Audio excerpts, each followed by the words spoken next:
Hi, everybody. I'm here to talk about a topic that I really am interested in and have a passion for, and that's teacher interview preparation. So, as part of my job as literacy coach, I get the opportunity to be on a lot of interview committees where I get to see teaching candidates for a certain position. And over the years of doing this has been something that I've had in my mind that I've wanted to put out there for a blog post for a long time. So this is all about teacher interview preparation and 5 tips for preparing for teacher interviews. So my first tip is do your research. There is so much out there right now with all school districts having an Instagram account, a Facebook page. So many teachers have their own website.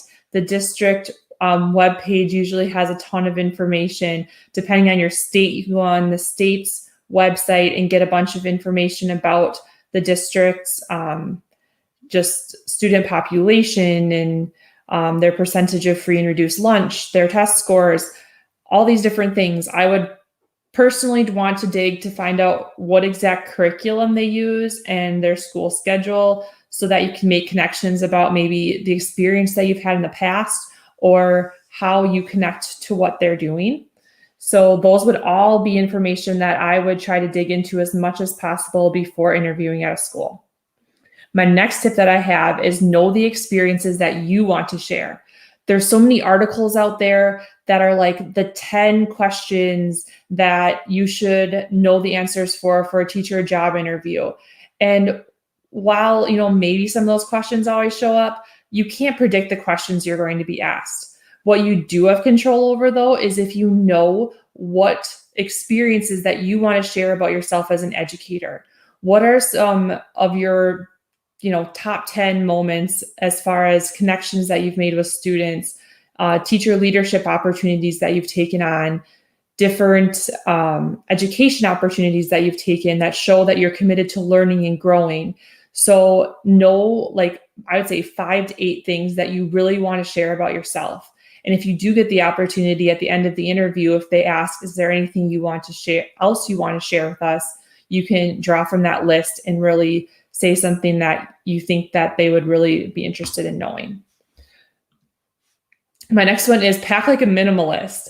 So what I mean by that is you don't have to go into the teacher interview with your big teacher binder that has all your examples in your portfolio and all these things where every question you're like, wait a second, I've got an example for that. And you open it up and you pull it out and you pass it around the table. And so all the interview committee can see these different pieces of paper examples that you have.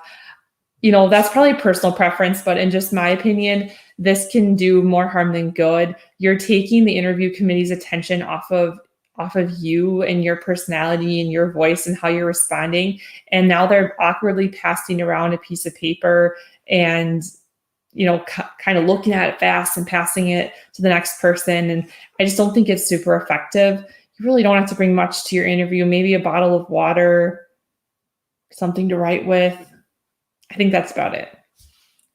Next up, I have master your teacher interview outfit. So I'm not here to tell you exactly what you should wear for your teacher interview, but what I will say is that the outfit you select should be a combination of being professional. You want to be one of the most professional looking people in the room when you're doing your interview, but yet it should also show your personality, your flair, your style, something where people would maybe look at how you've presented yourself and say, oh, I bet they really liked this color, or it was really neat that, I don't know. I just think you can be creative and just represent yourself in a fun way where people will get a good sense of your personality through even just what you choose to wear to your interview. And then the last one I have is prepare questions to ask at the end of the interview. So one question that usually is always there is, what questions do you have for us? And I've seen people take this 2 ways. Like some people kind of freeze, like they hadn't thought about that. And they're like, I don't really have any questions. And even though you might not mean it to come off as like you don't care, it kind of comes off like you don't care that much when you say, I don't have any questions. And then I've also seen it come the other way where people rattle off like 5 questions, and you almost feel like as the interview committee that you're the ones being interviewed.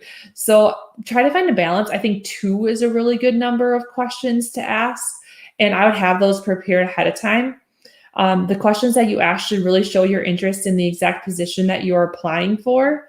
And they should also show, that you are going to be really an invested employee in their school and there for the right reasons. So just use that filter when you prepare your questions. And also don't ask a question that you could have found by doing a Google search before your interview, because that kind of feels like, well, why didn't they look that up about us beforehand? So come with 2 well-prepared questions. And if you are in teacher interview season, maybe you're a new teacher, or maybe you are a teacher that within your district, you're wanting to try a new role, or maybe your family's moving and you're having to interview for the first time in many years. No matter what reason you may be interviewing, I hope that some of these tips were helpful to you. I will put the link to the full blog post in the comments, and please let me know if you have any questions to follow it up.